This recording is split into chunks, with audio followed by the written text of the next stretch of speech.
If you could design your own gift inside a rule realm, what would you come up with? I got transported into a strange rule realm. Here, 100% chosen players had to design their own gift, with zero restrictions on how to use it. The catch? Everyone was watching. If someone guessed your gift, you died. But I spotted a loophole. The rules never said anything about a word limit. One second I was at home watching the Paramount War, debating whether a Kainu or Whitebeard was stronger. The next, I was dropped into this bizarre rule realm. A set of rules instantly flooded my mind. Rule 1. Design a gift for yourself. Only you may know what it is. Rule 2. All 100 players will be under constant public surveillance. Any spectator who correctly guesses a player's gift claims it at no cost. The original player dies. Rule 3. The last player standing may take everything gained in the rule realm back to the real world. Rule 4. Spectators may not interfere with players in any way, including but not limited to restricting movement or intimidation. They may only observe and deduce. Rule 5. A correct guess only needs to clearly convey the gift's core mechanic, trigger condition, effect or form. Any language is accepted. Word-for-word accuracy is not required. Rule 6. If no one guesses a player's gift within the time limit, a forced duel is triggered based on crack progress percentage. Rule 7. Players may use their gift freely, but must comply with local laws and regulations. Any violation results in immediate elimination. Rule 8. Remember your gift at all times. The realm will conduct random verifications. Any player who forgets their own gift will be eliminated. I could wrap my head around all the rules, except the last one. Rule 9. Stay tuned. Seriously? You might as well have handed me some bread rolls. Who knows when they'll change the rules on us. When you're stuck in a rule realm, you play by its rules. I needed to start designing my gift, fast. I looked around. This was a modern parallel world that ruled out anything illegal or massively destructive. Around me, the other 99 players looked just as lost. At least we had enough time to design our gifts. I was deep in thought, trying to make my gift as complicated as possible, when some idiot nearby suddenly blurted out, "No way, I can turn invisible." The moment those words left his mouth, the guy slowly faded from sight. I'm guessing his gift is invisibility. Correct guess confirmed. Gift extraction in progress. The spectator who'd guessed it leaped into the air in celebration, and the fool who'd spoken without thinking collapsed silently in front of everyone. Seriously? Did you even read the rules? How is someone this clueless? With the first player dead, the rest of us snapped out of our shock and finally got it. Whatever you do, never let the spectators figure out your gift. The problem was we'd all arrived in this rule realm with nothing. Not a single coin, no shelter, no money, and every single person around us was a potential spectator. Just thinking about it was terrifying. Then a question hit me. Was there any limit to how long a gift description could be? As long as you could remember it yourself, now we're talking. My gift had to check a few boxes. First, it had to be flashy. Come on, it's a superpower. Boring is not an option. Second, some combat or defensive capability. You never know what might come up,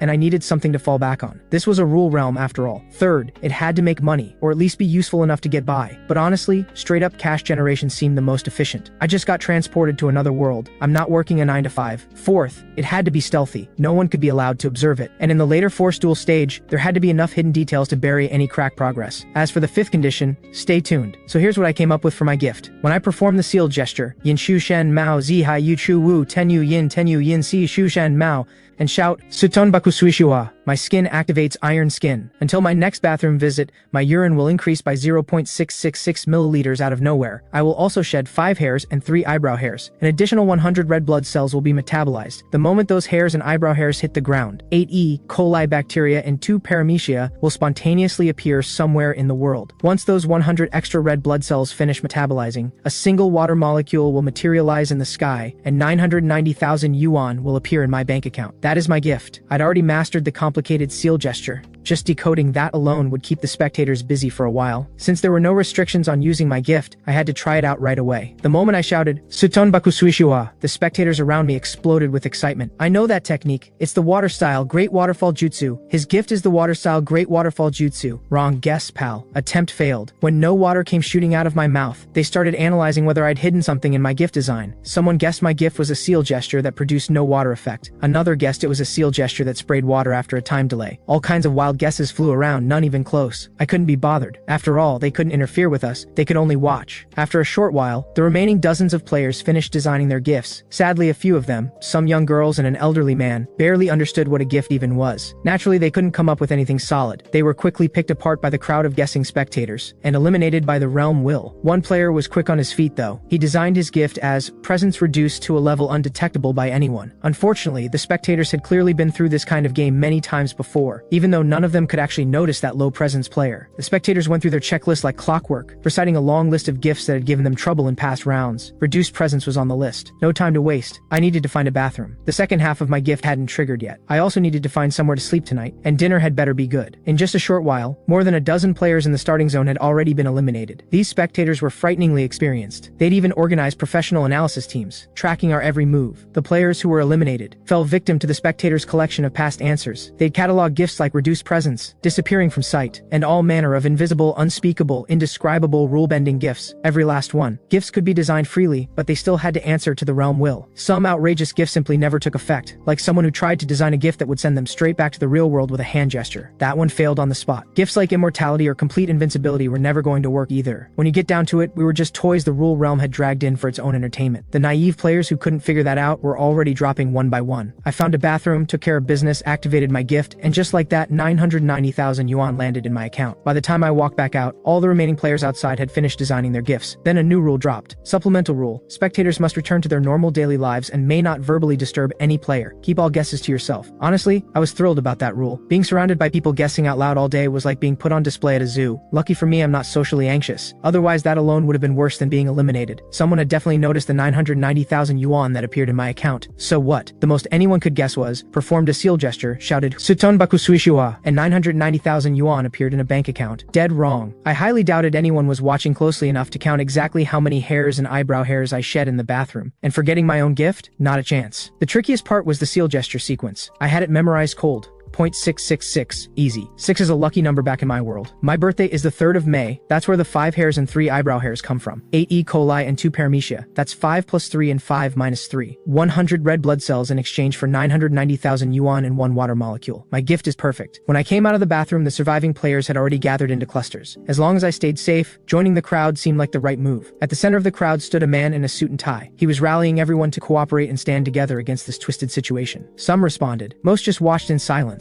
Beyond survival, the immediate problems everyone was staring down were simple. Where to sleep, what to eat. A few players in the crowd actually had money-generating gifts, but nobody wanted to use them now. The more you used your gift, the more you exposed it. No matter how cleverly you designed it, there was always a trail. Burning your gift just to solve a short-term problem wasn't worth the risk. And the rules made it clear. Only one of us would survive. No amount of bonding effect was going to change that. We were all opponents. The suit and tie guy watched his plan fall apart right in front of him. He kept bouncing around, trying to fire people up about unity, but hardly anyone bit. Then an elderly man stepped forward and steadied things down. Nobody wants to die, but full unity is too much to ask. Only one of us makes it out. So I suggest we form small groups. If someone doesn't make it, the rest carry their last words back to the real world. Everyone thought it over, most agreed. But there was a new problem. We had nothing but the clothes on our backs. No way to exchange contacts, no pen, no paper, not even the means to write a final letter. Time to shine. I called out, everyone gets a phone. Easy to stay in contact and write last messages. I'll handle the money. I felt pretty safe at the moment. Being generous cost me nothing. I had 990,000 yuan to work with. That buys a lot of phones. And if I ran short, I could always take another bathroom break. I led everyone willing to come along straight to the nearest shopping mall. We swept through several phone stores before we had enough for everyone. The ones who wanted nothing to do with the group quietly slipped away. Nobody paid them any mind. Fortunately, even though the rule realm hadn't given us any cash, our ID cards had carried over. Setting up SIM cards was a whole ordeal, but we got a dozen or so group chats running and finally connected all the surviving players. The small group plan the elderly man had suggested got a solid response. 3 to 5 people per group. At least you'd have someone watching your back. While we were still at the mall, I slipped off to the bathroom again. Another 990,000 yuan. Just like that. I walked out of the mall and onto the street. At that moment, a new supplemental rule took effect. The skyboard appeared. All guesses about any player's gift would now be displayed on the skyboard. A fully correct guess would result in that player's immediate elimination. Each day, the player with the highest crack progress and the most match details would also be eliminated. As the rules settled, a massive skyboard materialized in the sky out of nowhere. All of our names were on it. Those closest to the bottom had the most of their gift figured out. The one at the very bottom had a teleportation gift. The trigger condition had already been identified. The gesture was tracing the letter D with a finger. What remained unknown was the range, along with conditions like what surfaces or materials it could pass through. But these spectators were relentless. High-speed cameras, big data analysis, they threw everything at it. It was only a matter of time before his gift was fully cracked, unless he never used it again. He was standing right there in the crowd, face drained of color, completely rattled. The others ranked near the bottom didn't look much better. The small group plan had been thrown into chaos the moment the skyboard appeared. Nobody wanted to team up with Liu Yang, the teleportation guy. Most people came to me saying they wanted in on my group. They even offered to help keep my gift hidden. I was the most financially free of anyone here, and living costs money after all. Converting a gift into income takes time. Finding someone who's already done the work is way better. After looking around, I picked a quiet, cool-headed girl, an anime-obsessed guy, and a high school student. I invited the elderly man too, but he politely declined. He said there was too big a generational gap and communication would be difficult. He chose to group up with others closer to his own age. Finally, I pulled Liu Yang into the group. I told him,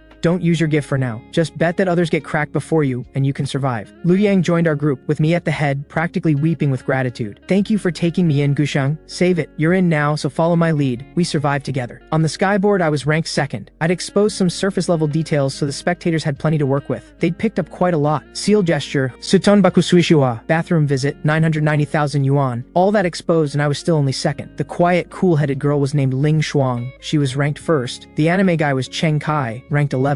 The high school student Li Mo, ranked 16th. Lu Yang, needless to say, was dead last. The names below the rankings had already gone gray. Those players had been fully cracked and eliminated. My name is Gu Sheng. Tonight, we eat well first, then we find somewhere comfortable to settle in. Whatever tomorrow brings, tonight we live like human beings. The earlier supplemental rule had banned spectators from disrupting our daily lives, which took a massive load off. Otherwise, imagine trying to eat with a crowd hovering around you, shouting guesses every few minutes. We found a grand hotel and booked a private dining room. The private room was no issue. Money talks. When ordering, I fully committed to the role of a man who had just come into serious money. Order the most expensive thing. Order whatever you've never tried before. Spending meant nothing to me. Ling Shuang looked like she came from a well-off family back in the real world. I couldn't spot a single sign of discomfort on her. Cheng Kai and Li Mo were both from ordinary families. They were genuinely thrilled by the spread. Lu Yang was so crushed by his spot on the elimination board that he couldn't even focus on the food. I told him, if there's anything you want to leave behind, anything you need to say, write it down now. I slid a notebook and a pen across the table to him. Nobody here was playing hero. The whole point of grouping up was so that when someone didn't make it, someone else could carry their last words home. Lu Yang hesitated. Nobody pushed him. We barely knew each other. We were traveling companions for a stretch of road. Looking out for yourself came first. Lu Yang quietly took the notebook. He ate without a word. Compared to him, the rest of us were in noticeably better spirits. I even ordered a bottle of wine, a small toast to the formation of our little group. No matter how confident I wasn't arrogant enough to think my gift would be the absolute last one cracked. Rather than living in fear, I'd make the most of what I had and enjoy it. Making it to the end would be great, but even if someone out there managed to beat me, I wasn't going out on an empty stomach. When we stepped out of the hotel, everyone instinctively looked up. The skyboard, everyone else's rankings were unchanged for now. Lu Yang had jumped up to 79th. Last place was 80th.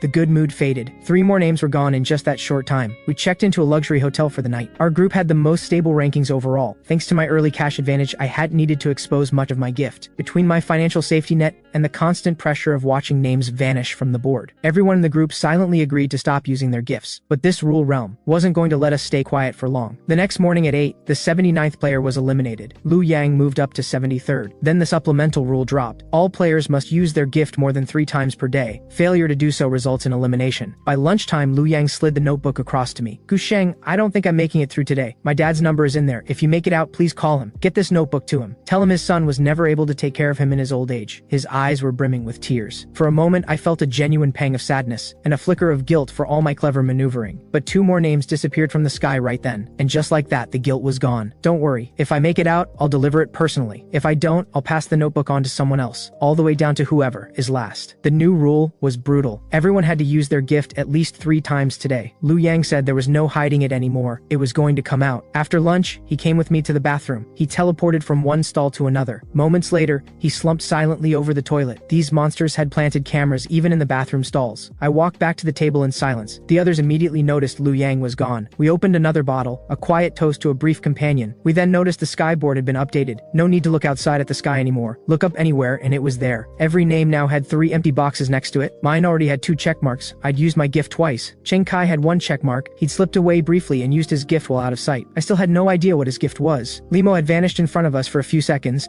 used his gift once, and earned 1 checkmark. Ling Shuang had all 3 checkmarks filled. During that entire time, I hadn't noticed anything unusual from her. By dinner, we had all met the daily gift usage requirement. That ridiculous promise of no cost and no usage limit had been a joke from the start. Now, everyone wished they had no gift at all. Never to use it, never to risk being cracked. The elimination board was down to 57 names. The rest had gone gray. On the 3rd day, Cheng Kai died. Not because his gift was cracked, he was killed by another player. Because on that 3rd day, a new rule went live. Any player who exposes another player's gift by any means will receive a 3-day immunity period. This effect cannot stack. This meant open season between players. They no longer had to follow this world's laws. Humans are experts at finding loopholes. Sure, capturing and interrogating someone for their gift took time, and a 3-day immunity period was appealing. But just wiping out every other player and leaving yourself as the only one standing meant nobody needed to guess anything anymore. The rule had barely landed before we were attacked. Cheng Kai had been walking on the outside of the group. He took the hit. I never did find out what his gift was. At least he had written his final letter the day before. It was sitting quietly in my pocket. Limo's ability to vanish in an instant saved his life. I activated my gift. Iron Skin engaged. I grabbed Ling Shuang and we sprinted into the nearest police station. Players could hurt each other, but harming anyone else in this world was still forbidden. Clever. Very clever. Keep your gift hidden and harmless and other players come after you. Make it powerful and aggressive, and the spectators crack it in no time. Either way, you're dead. Fortunately, my gift had no offensive capability, but its defensive value was solid. Still, what on earth was Ling Shuang's gift? She was still ranked first on the board, with a crack progress of 0%. Terrifying. And she'd already completed her 3 daily uses again today. That day, names on the skyboard turned gray one after another. We huddled inside the police station for the entire day, barely breathing. Only 31 players remained. Limo's ranking had dropped to 30th. We parted ways without saying a word. Limo wasn't naive. He was just young. His only chance at survival was to take out the 30 ahead of him. The last thing we wanted was to stay close to a player about to go on a rampage, especially one whose gift we knew nothing about. Parting on good terms was the smartest move. He either didn't have the confidence or hadn't made up his mind to come after me and Ling Shuang, and I had no desire to get blood on my hands. I was still relatively safe. No more wandering around freely. It was time to think about securing a base. From inside the police station, I contacted a security firm, hired 20 vehicles and 50 bodyguards. Money lets you do whatever you want. Under full escort, Ling Shuang and I made it to a property sales office. A private villa with enough security around it would block the spectators' line of sight and keep hostile players at bay. Breaking into a private residence or planting surveillance inside were both illegal. Let the spectators analyze my drain pipes if they wanted. Maybe they'd figure out something interesting about my bathroom output. I turned to Ling Shuang. It's relatively safe out there for now. You're ranked first on the board. I think it's time we had a real conversation, Ling Shuang. I was confident she couldn't kill me, but the final force duel was based on crack progress. She had 0% exposed and I was already at 12. At that rate, I'd be the one eliminated, and I had no intention of dying. You're smart. You already know what I'm getting at. Honestly, why did you choose to group with me in the first place? Was it really just about the money? Ling Shuang answered.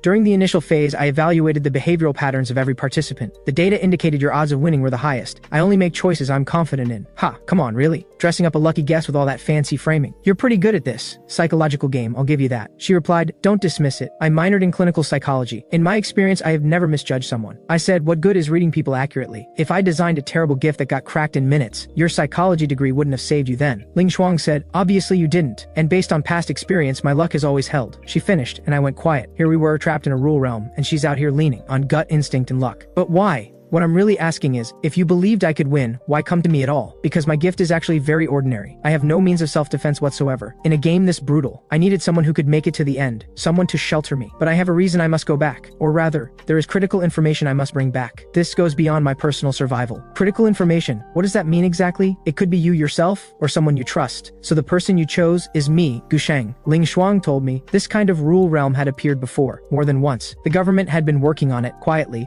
for a very long time. Ling Shuang was part of that research team. All the talk of quantum mechanics, space-time, neutrinos, it went completely over my head. But one thing was clear, their team had never successfully brought back any information from inside a rule realm. Everything they knew so far came straight from survivor testimonies. Now that she'd made it inside, she had collected an enormous amount of data, and someone needed to carry it back. At that moment, the skyboard showed Ling Shuang's crack progress spiked to 50%. It happened the moment she handed me the USB drive. The spectators had caught a piece of it, and honestly, so had I. Collecting data isn't just visual, is it? Scientists have their own instruments, their own methods. Ling Shuang's gift had given her exactly that capability. I promise, Ling Shuang. Ling Shuang smiled, a rare, genuine one. We settled into the villa. The bodyguards were watching us too, of course. But whether it was a good thing or a bad thing that they could keep the rampaging players out, hard to say. For Ling Shuang, her crack progress kept climbing. I was afraid she wouldn't make it through the night. It was time for me to do something. This twisted world, playing with us like puppets. I started going through every name on the skyboard one by one. I wrote down rough gift directions for each one and handed it to Ling Shuang to guess from. Go through them one by one, I'm fairly sure at least one will land. I passed the paper to Ling Shuang. It had my guesses on it. I needed to buy her a 3-day immunity period. You're joking? She let out a cold laugh. What even is this list? Would anyone really design something this nonsensical when their life is on the line? You don't understand this world, I replied. Trust me. Guess from the list and at least one will hit. Ling Shuang hesitated, but under my insistence, she finally gave it a try. Lungs inhale 10% more air than normal. Guess failed. Don't guess mine. I'm the water-style ninja. Go through them one by one. Skip me. Start again. Around the 9th guess, one player's crack progress jumped 20%. That was the one. Ling Shuang hesitated again. Are we really doing this? If we get it right, that person dies? Are we sure this is okay? I'm the one telling you to do it. This is on me. It has nothing to do with you. In a game this brutal, this sacrifice serves a purpose far greater than any one life. Ling Shuang took a slow, deep breath. I understand. I know what to do. She started by adjusting the ratio, guessing a different percentage of air inhaled. No, wrong direction. I kept guiding her. Through round after round of trial and error. By the time our lunch delivery arrived, That player's name had gone gray. Ling Shuang's name lit up in gold. His gift was this. With every breath, the oxygen absorbed into his lungs was 3% higher than normal. A wave of guilt washed over me. For Ling Shuang, it was even worse. But the data still needed to be collected. Some feelings had to be buried in the face of something bigger. That evening, Li Mo's name went gray. We never found out whether he had been killed or his gift had been cracked. More than 30 final letters and various objects had been left at my door. These people had stacked their last wishes onto me. Humans are strange creatures. They trusted me. And at the same time, none of them would pass up a chance to take me out. The moment they realized they couldn't, they came forward with their final wishes without missing a beat. Some of them had been cutting each other down just moments before, and then the dying one would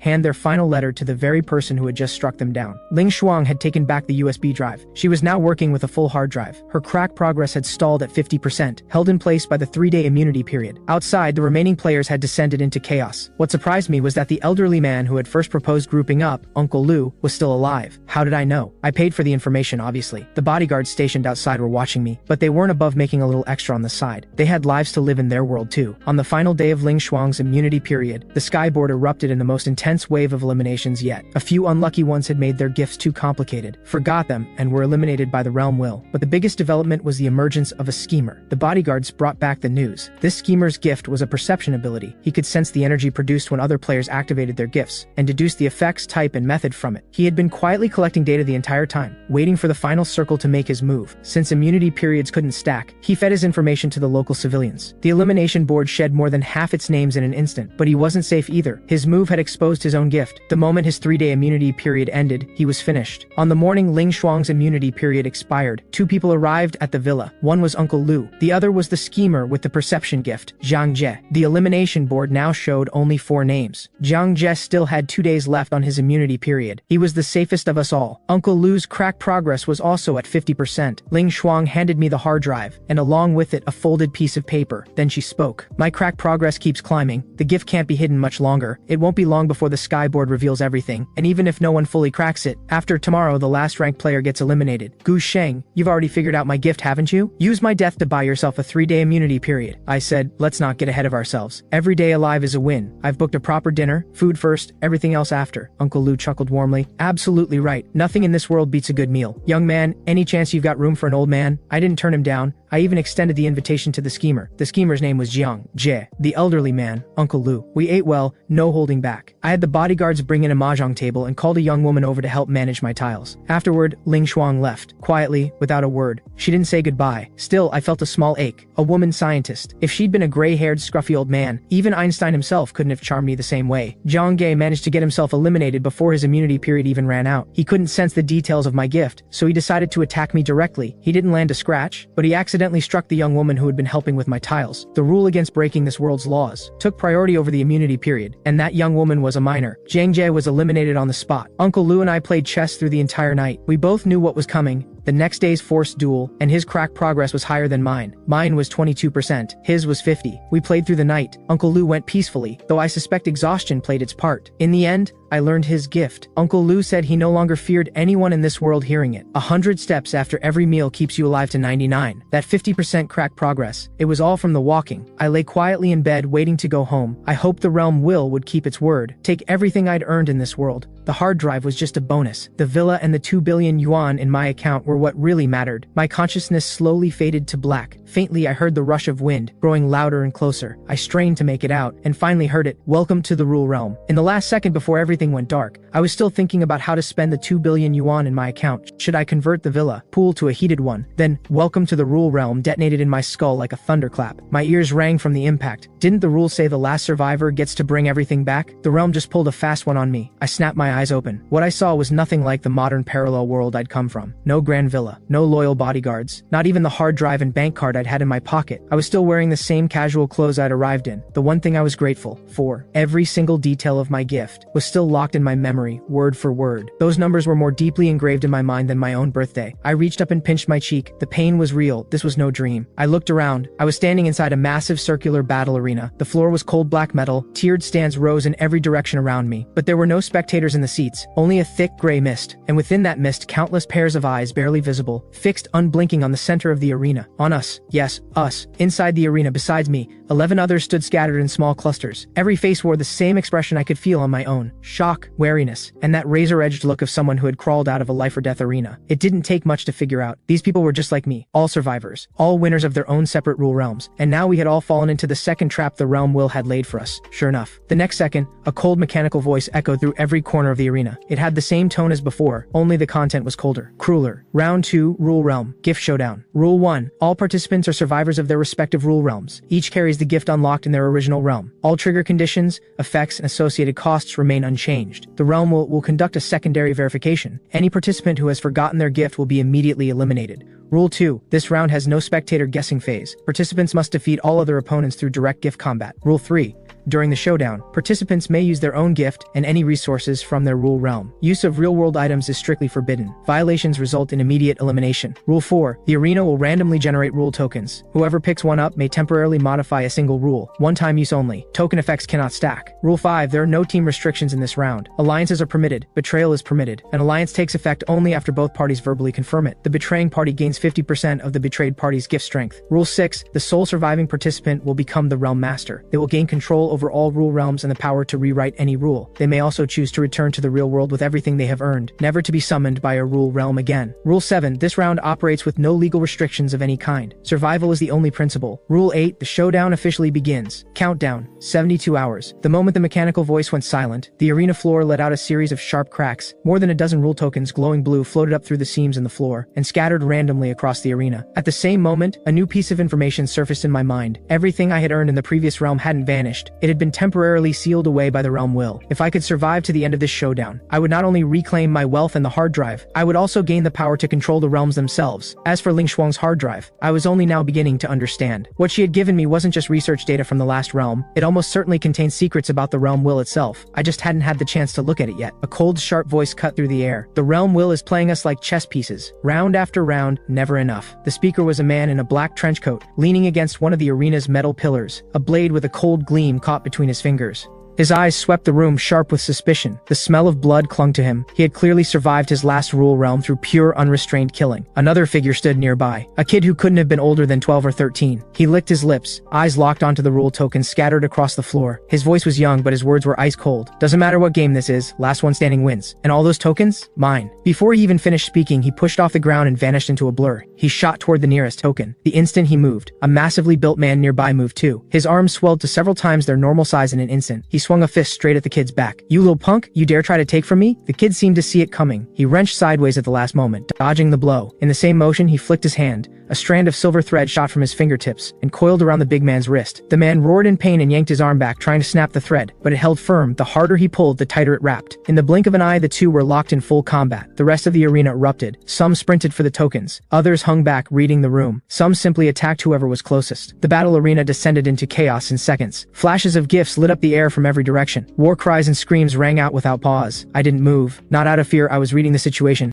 Every one of the 11 opponents in this arena had crawled out of a life-or-death rule realm. Their gifts were anything but simple, and the ones who made it to the end either had gifts powerful and strange enough to dominate, or minds sharp and ruthless enough to outmaneuver everyone else. Some had both. My advantage was iron skin, absolute defense. As long as I performed the seal gesture and shouted, "Who built this dam?" I stayed protected, until my next bathroom visit, and all the hidden details baked into my gift, the E. coli, the paramecia. No opponent here would ever think to look for those. That was my ace in the hole. But my weakness was just as obvious. My gift had zero offensive capability, defense only. To beat anyone, I'd have to outsmart them, use the rule tokens, or play the alliance and betrayal game, and Iron Skin's duration came down entirely to when I next used the bathroom. If anyone figured that out, it would become my fatal weakness. So the smartest move right now wasn't to charge for the tokens or pick a fight. It was to find cover, study every opponent's gift, and identify their weaknesses. Then wait for the right moment to grab a rule token, and tip the odds in my favor. Metal barriers were scattered around the arena's perimeter. I used the chaos of the ongoing brawl as cover, moved quickly, and slipped behind a massive metal shield. It looked like a relic from a previous battle arena round, thick enough to absorb most gift attacks. Once I was in position, I started studying the field carefully, cataloging every opponent's gift and traits in my head. The man in the black trench coat, his gift appeared to be speed-related. His movements were absurdly fast, and his blade sliced through the big man's skin with ease. His gift was clearly enhancing the weapon. For now, I'll call him Dark Blade. The 12 or 13-year-old kid, his gift was controlling silver threads. The threads were incredibly tough and corrosive. The big man's arm already had bloody holes eaten into it. For now, I'll call him Thread Kid. The big man's gift was body enlargement, immense strength, and a body built like armor. Even the corrosive threads only scratched him. For now, I'll call him Titan. There was a woman in a white dress. Her gift gift was healing. She could repair wounds instantly, on herself or others. 2 men were already circling her, forming an alliance, planning to use her healing to grind out a war of attrition. For now, I'll call her healer. Then there was a calm, bespectacled man, holding a notebook. Whatever he wrote in it inflicted a corresponding effect on the target. For example, he wrote that someone's left leg was cramping, and the man charging for a token immediately collapsed, his left leg convulsing uncontrollably. A deeply unsettling gift. For now, I'll call him Notebook. A bald man could conjure firearms out of thin air, pistols, rifles, sniper rifles, the full arsenal. Shots sparked off the metal floor in every direction. For now, I'll call him Arsenal. The rest each had their own gifts. Flame, a woman who controlled fire. Torrent, a man who commanded water. Ghost, someone with invisibility. Oracle, someone who could see the near future. And then there was an unremarkable middle-aged woman who hadn't moved at all. No tokens, no attacks, just watching everyone with calm, steady eyes. Barely noticeable. I'll call her Phantom. Every one of these opponents had a gift that was either devastatingly offensive or disturbingly unconventional. Iron Skin kept me protected, but winning this was going to be far from easy. While I was still observing, Notebook seemed to spot me behind the barrier. He glanced my way, a thin smirk on his lips. His pen moved quickly across the notebook. My stomach dropped. I reacted instantly, activated my gift immediately. The words left my mouth, and an invisible barrier snapped into place around me, almost simultaneously. I felt an invisible grip close around my throat. Breathing became difficult. A sharp pain exploded in my head. Notebook had written something about me, but Iron Skin had already activated. It absorbed most of the effect. Only a faint residual sting remained. Notebook stared at me, unhurt, and a flicker of surprise crossed his face. He clearly hadn't expected a defense that solid. He frowned and raised his pen to try again, but Flame had already locked onto him. She flung her arm out, hurling a massive fireball straight at Notebook. "Stop pulling dirty tricks, I'm dealing with you first." Notebook abandoned his attack on me and scrawled frantically, "Fireball dissipates." The fireball dissolved into a wisp of smoke and vanished without a trace. Flame roared in fury and launched another volley of fireballs at him. The two of them were immediately at each other's throats. I exhaled, but my guard went up even higher. Notebook's gift was too dangerous. He needed to be dealt with early. Left unchecked, he would become a threat to everyone. Just then, I spotted a rule token drifting in the air not far from me. Its blue glow was unusually bright. Its effects surfaced in my mind immediately. Use this token to temporarily modify a rule. All gift trigger conditions are temporarily disabled. Duration 5 minutes. This token was a game changer. If I could grab it, every opponent in the arena would lose access to their gift for 5 full minutes. And since I had already activated Iron Skin, as long as the protection held, I could do whatever I wanted in that window, now or never. I scanned the arena one more time. Everyone was tangled up in their own fights. Nobody had noticed the token, except Ghost. He was drifting toward it, invisible but detectable by the slight distortion in the air. He'd clearly spotted it too. I couldn't let him get it. My gift had no offensive ability, but I still had legs. I sprinted for the token with everything I had. Ghost was fast, but I was closer. Just as his hand was about to reach it, I lunged forward and snatched the token. It was ice cold in my palm. Information flooded into my mind in an instant, confirming the token's effect and how to use it. Crush it, and the effect activates immediately. Ghost hadn't expected me to burst out of cover. He was furious. An invisible strike came at me and slammed into my Iron Skin barrier. A dull thud, and the barrier didn't budge. I held the token up and grinned in the direction I guessed Ghost to be standing. "Thanks for the assist, buddy. I'll take this." Without hesitation, I crushed the token in my fist. Rule token activated. All participants' gift trigger conditions are temporarily disabled. Duration 5 minutes. Countdown begins. The instant the mechanical voice rang out, every flash of gift energy in the arena went dark. Every fighter froze where they stood. Flame's fireball hung suspended in midair, then dissolved into smoke. Torrent's water stream collapsed to the floor with a loud splash. Darkblade's dagger slipped from his fingers and rang out sharply against the metal floor. Titan's enlarged arms snapped back to normal size, and his body crashed to the ground from the momentum.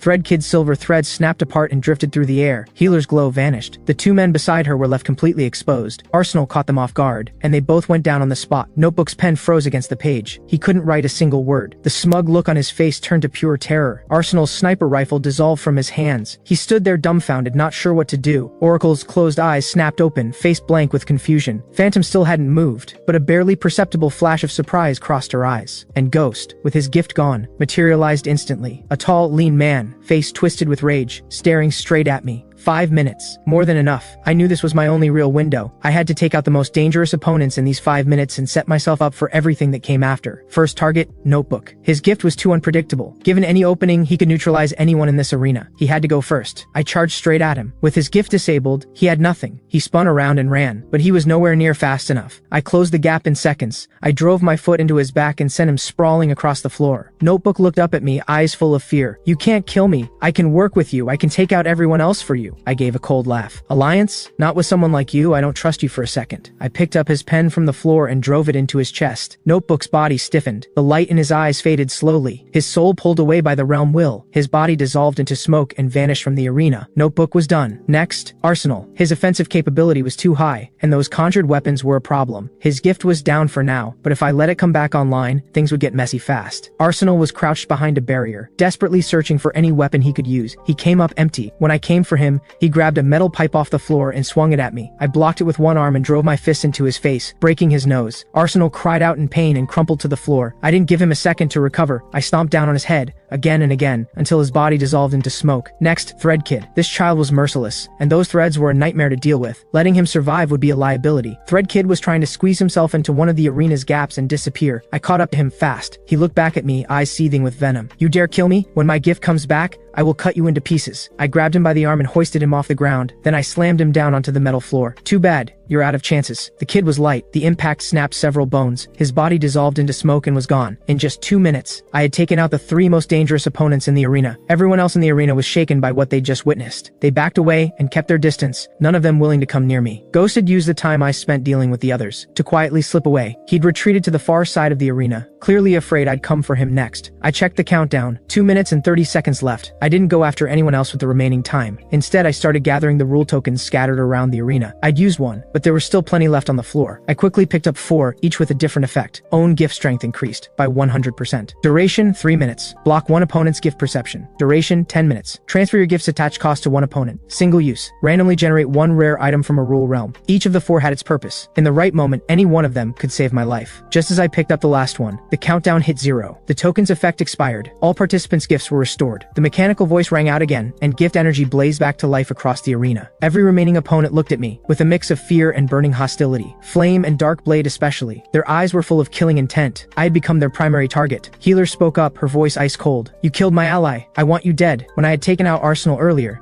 I had also eliminated one of her allies. She hadn't forgotten. Her remaining ally was Oracle. Oracle stared at me and spoke. I've seen it. You die by flame and blade. I laughed. Is that so? Let's see how accurate that prediction turns out to be. I ran the seal gesture again and shouted the phrase, confirming Iron Skin was still active. I hadn't used the bathroom yet, so Iron Skin was still running. Their attacks couldn't touch me. Flame swept her arm and sent a barrage of massive fireballs crashing toward me. Dark Blade flashed across the arena, dagger in hand, charging straight at me. The blade glinted with cold light. His gift was clearly enhancing it. Healer stood behind them both, channeling healing into her allies to keep them from taking damage. The fireball slammed into my Iron Skin barrier with a series of dull thuds. The barrier didn't move an inch. Dark Blade's dagger struck the barrier with a sharp ring and was knocked aside. The impact sent a numbing shock up his arm. He stumbled back. Flame's face fell in disbelief. How is that possible? How is your defense this strong? Her fireballs were powerful enough to burn holes through Titan's body, yet they couldn't crack my barrier at all. I reached into my pocket and pulled out the token that boosted my own gift strength by 100%. I crushed it. Nothing's impossible. With what you've got, you really think you can kill me? Instantly, my Iron Skin barrier felt harder, denser, like it had doubled in weight, and a new piece of information surfaced in my mind. All the attached effects tied to my gift had also increased by 100%, meaning the next time I used the bathroom, my urine would increase by 1.332 milliliters, 10 hairs shed, 6 eyebrow hairs, 200 red blood cells metabolized, 16 E. coli bacteria and 4 paramecia generated, 2 water molecules, and 1,980,000 yuan, but that wasn't the concern right now. I still had the token that transferred my gift's attached cost to one opponent. I locked onto Flame. I crushed the token and focused my mind. Transfer my gift's attached cost to Flame. Rule token activated. Gift's attached cost has been transferred to participant Flame. The moment the mechanical voice rang out, all color drained from Flame's face. Her hair began falling out in thick clumps. Her eyebrows started going too. She clutched her head and screamed, "My head! It's killing me! Why is my hair falling out like this?" I smiled to myself. That was my gift's attached cost, minor looking as it was. Hitting someone with it all at once caused serious disruption. Flame was in the middle of using her gift when it hit, and the disruption sent her ability into chaos. Her fireballs went wildly off course and slammed straight into Dark Blade beside her. He had no time to dodge. The fireball caught his arm and burned a hole straight through it. He let out a furious roar. Healer moved to channel healing into him, but a piece of metal I flung caught her wrist. The healing light vanished instantly. I seized the moment and charged at them. My gift had no offensive power, but I could use the environment, exploit the fractures between them, and let them destroy each other. The arena erupted into chaos again. Flame was thrown off by the transferred cost. Dark Blade had taken a fireball to the arm. He turned his fury on Flame, The alliance between them had cracked. Healer was dealing with her own injury. She couldn't support anyone. Titan saw his opening and charged at Flame. Payback for the corrosion thread Kid had inflicted on him earlier. I stepped back and read the field once more. My eyes kept drifting back to Phantom, the one who had barely registered this entire time. Something about her was deeply off. From the moment the showdown began, she hadn't moved from her spot. No tokens, no attacks. She hadn't even activated her gift once, as if this entire battle had nothing to do with her. But no one who survived the Rule Realm to the end was ordinary. Her gift was probably even more unsettling than notebooks. She just wasn't showing it. And Ghost, since his gift had come back, he hadn't appeared once, clearly lurking, watching, waiting for the right moment to strike from the shadows. Time passed. The number of fighters in the arena kept shrinking. Titan took down Flame, but Darkblade ambushed him from behind. Titan died on the spot. Darkblade finished off Titan, then clashed with Healer and Oracle. The three of them tore each other apart, and Ghost moved in from the shadows and finished all three while they were weakened. Ghost dispatched them and then turned his sights toward me, only to be taken down in a single move by Phantom, who struck without warning. He didn't even have time to react. In just a few hours, 11 opponents had been reduced to 2, Phantom and me. The 72-hour countdown had less than 48 hours remaining. The arena went completely still. Nothing left but cold metal floor, scattered rule tokens, and the fading traces of gift energy. Phantom finally stepped away from where she had been standing all along. She walked toward me, slow and unhurried, that same calm smile on her face, as if she were just out for a stroll. When she spoke, her voice was surprisingly gentle, completely at odds with the presence she carried. "You're strong. Stronger than I expected." I watched her, every instinct on high alert. "You're not bad yourself. You've been hiding for a long time. Glad you finally decided to show up. So tell me, what is your gift? No more hiding. There's only 2 of us left in this arena. There's no point pretending anymore." Phantom stopped. She stood about 10 meters away. She brushed a strand of hair from her face and said quietly, "My gift is actually quite simple. I call it Zero Presence. From the start of the showdown until now, you've probably already noticed, no one ever notices me, and even if they do, they forget me almost immediately. Once my gift is active, every opponent subconsciously filters me out. Even if I'm standing right in front of them,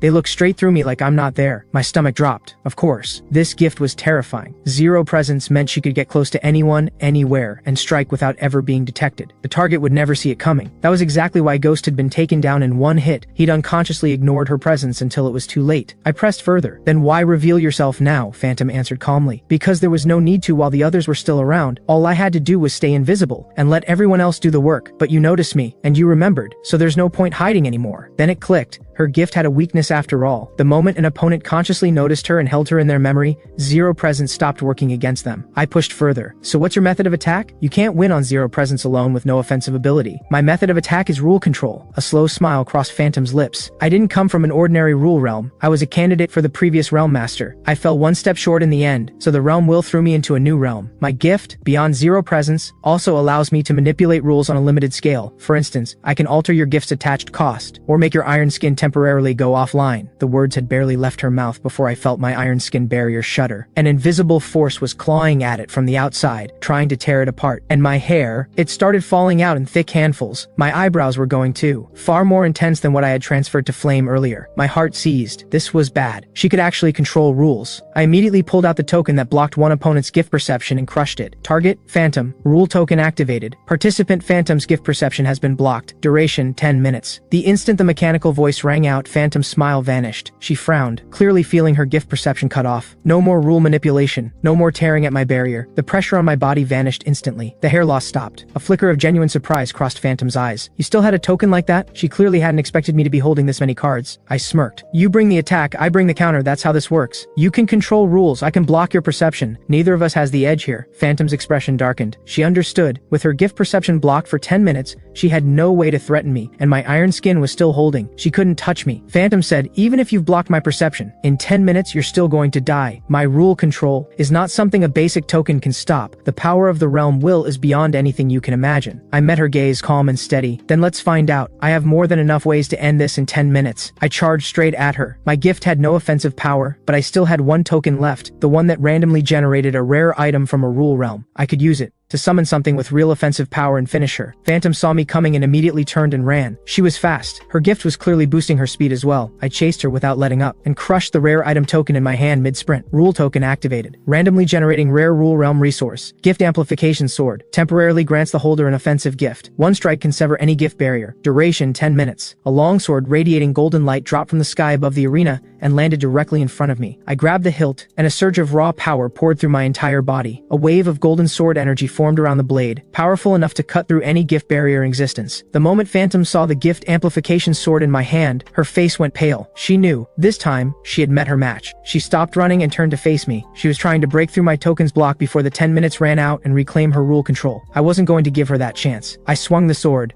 A wave of golden energy shot toward Phantom. She tried to take it head on, but the energy tore straight through her. Her body began dissolving into smoke, trying to escape, but the realm will locked her in place, and her soul was pulled away. She disappeared from the arena completely. With Phantom gone, I was the only one left. The cold mechanical voice echoed through the arena. Congratulations, you have survived the 72-hour gift showdown. You are the sole victor. Realm Master access unlocked. I stood still, listening carefully. You have two choices. 1. Become the Realm Master. Gain control over all rule realms and the power to rewrite any rule. 2. Return to the real world with everything you have earned and never be summoned by a rule realm again. Controlling all rule realms, it sounded tempting, I won't lie. Absolute power, the ability to rewrite any rule, never having to fear being summoned again, even holding the power of life and death over others. But I thought of Ling Shuang, I thought of Lu Yang, Cheng Kai, Uncle Lu. I thought of everyone who had died inside the realm. Some of them had only wanted to survive, some just wanted to carry their last words home, some were trying to collect data for their country. The realm had always treated people like chess pieces, discard them when the game gets boring. I didn't want that kind of power, and I was just an ordinary person. Before all this, just someone sitting at home watching the Paramount War, arguing about whether Akainu or Whitebeard was stronger. What I wanted was simple: go home with my wealth and Ling Shuang's hard drive, live a quiet life, and finish what Ling Shuang had started. Get that research data to her team, help them crack the secrets of the rule realm and stop more people from being dragged into it. Without hesitation, I chose the second option. I choose to return to the real world. Choice confirmed. Unsealing all earned rewards. Opening return passage to the real world. The instant the voice went silent, the sky above the arena tore open, a massive rift splitting the air. Through it came the unmistakable scent of the real world, and everything that had been sealed away returned to me all at once. Ling Shuang's hard drive, the bank card with over 2 billion yuan on it, everything I had purchased inside the rule realm, even the seal gesture, and my gift itself, fully preserved, fully intact. The realm will had even made an upgrade to my gift. The cost of being under public surveillance had been removed. My gift belonged to me alone now. No more living in fear of someone cracking it and ending my life. I took one last look at the cold, empty arena, at the space where those opponents had fought and fallen. A complicated mix of emotions washed over me. A rule realm was never a game. It was always a death match. Everyone who made it out had climbed over the bodies of others to get there. I stepped into the return passage. The rift closed slowly behind me. The arena faded from view. In its place, familiar city streets, the sound of car horns, the noise of a crowd. I was back. Really back. Back in the real world. I looked down at myself. The casual home clothes had become the outfit I'd been wearing before I was transported. Ling Shuang's hard drive in my hand, the bank card with over 2 billion yuan in my pocket, and my gift, still crystal clear in my mind. I walked to a convenience store on the corner and bought a bottle of water. I glanced at the store's digital clock. The time displayed was the exact moment I had been transported. Not a minute off, not a second, as if everything I had lived through in the rule realm had been nothing but a dream. But the hard drive in my hand, the card in my pocket, and the gift still burning clear in my mind, they all told me it had been real. Every single moment of it. I pulled out my phone, still had charge. I dialed the number Ling Shuang had left stored in the hard drive. It rang a few times before someone picked up. A steady, composed male voice. Hello, who is this? My name is Gusheng. I'm a friend of Ling Shuang's. She asked me to deliver some research data to your team. There was a pause on the other end, then, barely contained excitement. Mr. Gusheng, you're alive. How is Ling Shuang? We haven't been able to reach her for a long time. A wave of grief hit me. I kept my voice quiet. Ling Shuang didn't make it. She gave her life inside the realm. She asked me to get this hard drive to you. It contains all the data she gathered inside the rule realm, and what she uncovered about the realm will. The line went silent again. After a long moment, a heavy exhale. We understand, Mr. Gusheng, thank you. Please tell us your location. We'll send someone to you immediately. We'll also make arrangements for Ling Shuang's funeral. She was a hero to our team. I gave them my location. I hung up and leaned against the convenience store entrance, watching the traffic and the crowd flow past me. My chest was full of things I couldn't name. Before long, a black SUV pulled up in front of me. Several people in white lab coats stepped out. When they saw the hard drive in my hand, their eyes filled with emotion, excitement, reverence. They ushered me into the vehicle and drove me to the research base where Ling Shuang had worked. The base was deep in the mountains, heavily secured. Inside were scientists. Many of them, all like Ling Shuang, every one of them working to unravel the secrets of the rule realm. I handed them the hard drive. They began working on it immediately. I stayed at the base. Ling Shuang's funeral was a quiet one. Only the research team attended. Every face carried grief. I stood before her headstone and placed a white chrysanthemum at its base. Ling Shuang, I said quietly. I did it. I brought your data back. Your wish has been fulfilled. You can rest now. In the days that followed, I stayed at the base and shared everything I had lived through in the rule realm with the scientists. Every rule, every gift, every secret about the realm will. And using Ling Shuang's hard drive alongside my account, they cracked open many of the rule realm's mysteries. They developed methods to prevent people from being summoned, and strategies for surviving inside a realm if they were. I used both my gift and my wealth to fund the base and support their work on a large scale, helping them move faster toward a complete solution. My gift proved useful in the real world too. I could use Iron Skin to protect myself and the people around me, and I could still use it to generate money. Every time I ran the seal gesture and shouted, "Who built this dam?" A trip to the bathroom later, 990,000 yuan would appear in my account. Over time, the wealth kept growing, and most of it went straight to the research base and to the families who had lost someone inside a rule realm. Every now and then I'd sit at home and watch the Paramount War, and every time a hand seal appeared on screen, it took me straight back to those days inside the rule realm, back to Ling Shuang, to Lu Yang, to all the people who didn't make it back. Sometimes I'd run the seal gesture and say the words just to feel the iron skin barrier settle around me, to feel in a real and physical way that I was still alive. One evening, I sat on the rooftop of the research base and watched the sun sink below the distant hills. I held a photograph of Ling Shuang in my hands. In it, her cool, composed face carried the faintest smile. A breeze drifted past, and for a moment, I thought I heard that familiar voice again. Welcome to the rule realm. But I wasn't afraid anymore, because I had survived. I had made it out. I had the power to protect myself and the people I cared about, and I would keep working to make sure fewer people ever had to be pulled into a realm at all. No more sudden loss, no more impossible goodbyes. And who built this dam? It wasn't just a survival phrase anymore. It was proof that I was still here, a tribute to everyone who hadn't made it. Life goes on. The threat of the rule realm may never truly disappear, but I carry Ling Shuang's wish with me, and the hope of everyone who was lost. And I keep living, protecting this real, warm, beautifully ordinary world. Because being alive, that's the greatest gift of all.